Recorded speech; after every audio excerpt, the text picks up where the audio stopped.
Hi 3GS, Miss Solomon, and I'm back to you with the Tale of Despereaux. And remember, the last chapter, chapter 14, was darkness, and this one is titled Light.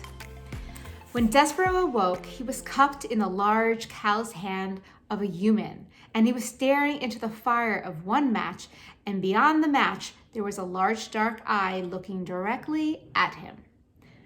"A mouse with a red thread," boomed the voice. "Oh yes, Gregory knows the way of mice and rats. Gregory knows, and Gregory has his own thread, marking him. See there, mouse?" And the match was held to a candle, and the candle sputtered to life, and Despereaux saw that there was a rope tied around the man's ankle. "Here's the difference between us. Gregory's rope saves lives, and your thread will be the death of you." The man blew the candle out, and the darkness descended, and the man's hand closed more tightly around Despereaux, and Despereaux felt his beleaguered heart start up a crazy rhythm of fear. "Who are you?" he whispered.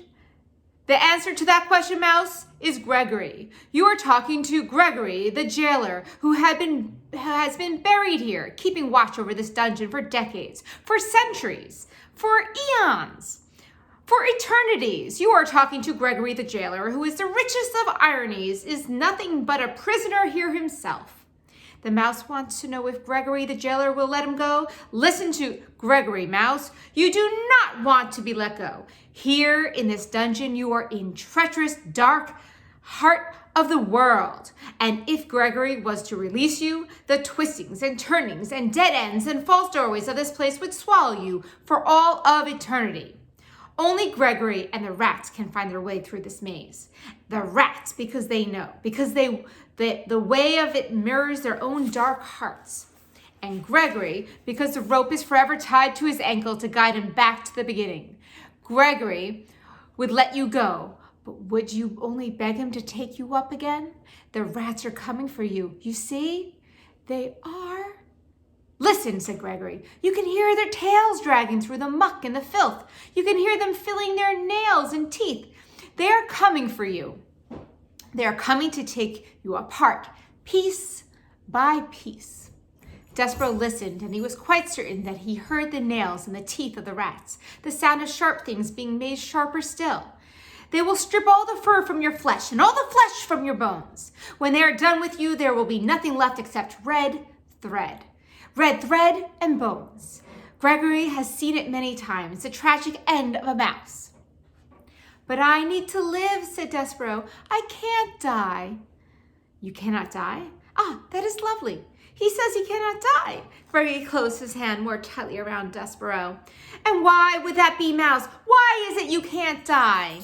"Because I'm in love. I love somebody, and it's my duty to serve her." "Love?" said Gregory. "Love, hark you.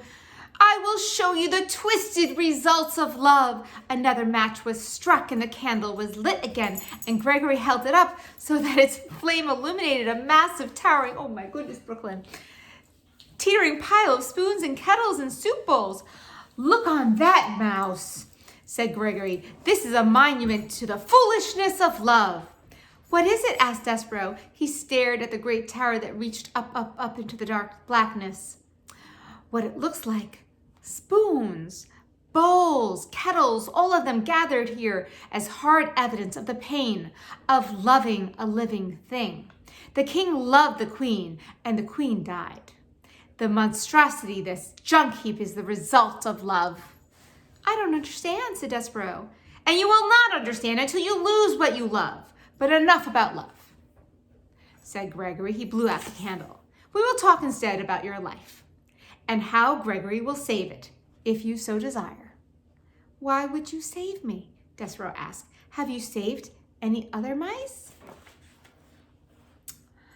"Never," said Gregory. "Not one." "Why would you save me then?" "Because you, mouse, can tell Gregory a story. Stories are light. Light is precious in a world so dark. Begin at the beginning. Tell Gregory a story. Make some light." I'm going to show you the illustration of Gregory holding Despereaux.